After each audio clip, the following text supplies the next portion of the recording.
हमारे प्रभु एवं उद्धारकर्ता यीशु मसीह के सर्वश्रेष्ठ एवं अतुलनीय नाम में हिंदी एफएम के सभी श्रोताओं का हार्दिक अभिनंदन। आज दिनांक 22 अगस्त दिन रविवार सन 2021 का मनन के लिए पाठ।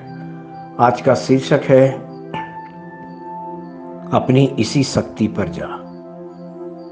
न्यायियों की पुस्तक 6वें अध्याय के 14वें वचन में हम देखते हैं, तब यहोवा ने उस पर दृष्टि करके कहा, अपनी इसी शक्ति पर जा और तू इस्राएलियों को मिद्यानियों के हाथ से छुड़ाएगा। क्या मैंने तुझे नहीं भेजा? अजी जो प्रभुओं के प्रभु सेनाओं के यहोवा और इस्राएल के बल के द्वारा दी गई शक्तिशाली प्रतिज्ञा क्या है? यह और कुछ नहीं बल्कि अपनी इसी शक्ति पर जाओ। हाँ, प्रस्थान करो और यीशु मसीह के नाम पर जाओ। परमेश्वर आपका साथ देते हैं, उनकी उपस्थिति और सामर्थ आपके साथ आती है। आपके इंतजार के दिन खत्म होने वाले हैं। आज बहुत से लोग हताशा में हैं। एक दिन गिदियोन भी इतनी हताशा में बैठा था। इसका कारण यह है कि मिद्यानी, उनके शत्रु, उन पर शासन कर रहे थे। उन्हें जो कुछ भी करना होता था हमेशा अपने दुश्मनों के भय के अधीन करना पड़ता था। गिदियोन इस विचार से निराश था, यदि परमेश्वर हमारे साथ है तो हम ऐसी दुर्दशा में क्यों हैं? हमारे पूर्वजों द्वारा वर्णित यह अद्भुत परमेश्वर कहाँ है? आपके जीवन में भी परेशानियां और थकान आएंगी। निश्चय ही इस संसार में आपको क्लेश हैं। परमेश्वर आपको हमेशा के लिए क्लेशों में धकेलने वाले नहीं हैं। भले ही वह एक क्षण के लिए त्याग भी दें, वह अपनी बड़ी दया से फिर मिलाएंगे। जब गिदियोन भय में था तब परमेश्वर ने उसे हे पराक्रमी शूरमा कहकर उसे मजबूत किया।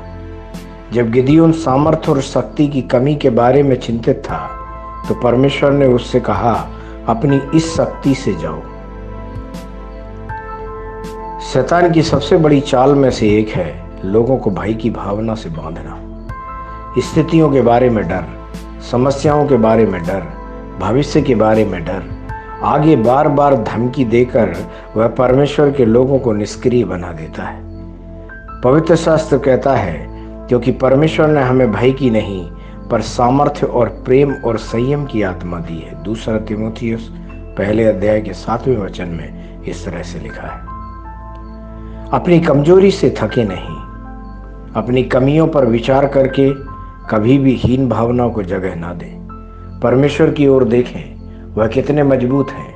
वह आपसे प्यार करते हैं और आपको मजबूत करते हैं। हाँ, जब पवित्र आत्मा तुम पर उतरेगा तब तुम सामर्थ्य पाओगे। ऐसा प्रेरितों के काम 1 अध्याय के 8वें वचन में लिखा है।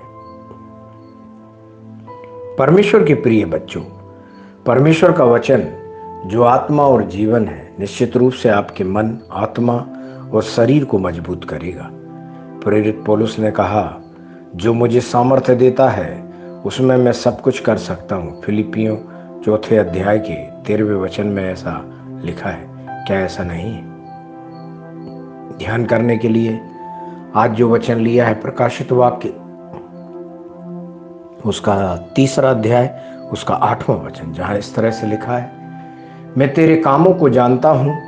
देख, मैंने तेरे सामने एक द्वार खोल रखा है जिसे कोई बंद नहीं कर सकता। तेरी सामर्थ्य थोड़ी सी तो है, फिर भी तूने मेरे वचन का पालन किया है और मेरे नाम का इनकार नहीं किया।